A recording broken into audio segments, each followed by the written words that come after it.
안전에 대한 시민의식이 높아지면서 우리나라의 교통사고 사망자 수는 줄어드는 추세입니다. 하지만 음주운전 사망사고 비중은 지난 40년 동안 오히려 2배 정도가 늘었는데요.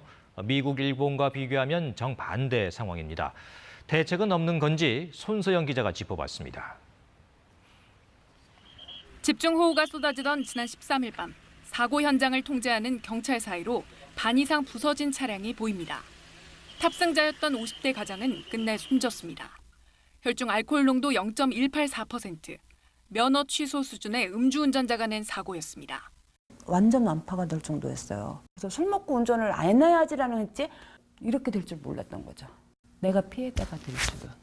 유족들은 음주운전에 참혹한 결과를 알리고 대책 마련 촉구를 위해 인터뷰를 자처했습니다. 차 압류하고 그게 뭐가 그렇게 중요해요. 더 강한 벌이 필요하다고 생각합니다. 이게 한 가정이 무너지는 거잖아요. 우리나라 교통사고 사망자 수는 91년 역대 최대치를 찍은 뒤 감소해왔습니다. 하지만 교통사고 사망자 중 음주운전 사고의 비중은 오히려 늘었습니다. 30년 전과 비교하면 2배 수준으로 비슷한 기간 다른 국가에서 이 비중이 절반 정도 준 것과는 대조적입니다. 고 윤창호 씨 사건 등을 계기로 처벌 기준을 강화했는데도 2020년 전후로 사망사고는 또다시 증가 추세입니다. 다른 대책은 없을까요? 보험연구원은 음주운전 사망자 수 감소에 가장 큰 효과를 보였던 제도는 보험료 할증이라고 분석했습니다.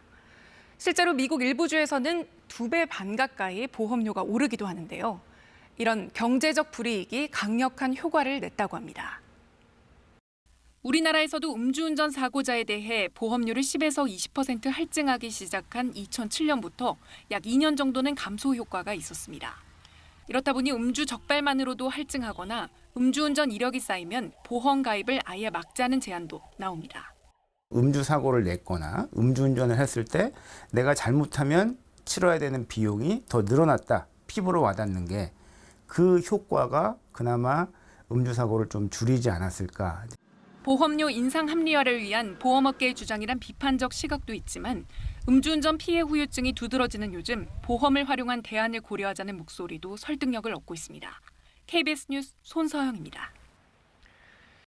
안녕하세요. 이소정입니다. 대한민국에서 가장 정확하고 빠른 뉴스는 KBS 뉴스 채널을 구독하면 만날 수 있습니다. 뉴스 제보는 언제 어디서든 카카오톡이나 KBS 앱으로 간단히 할 수 있습니다. 시청자와 함께 KBS 뉴스를 만들어갑니다. 감사합니다.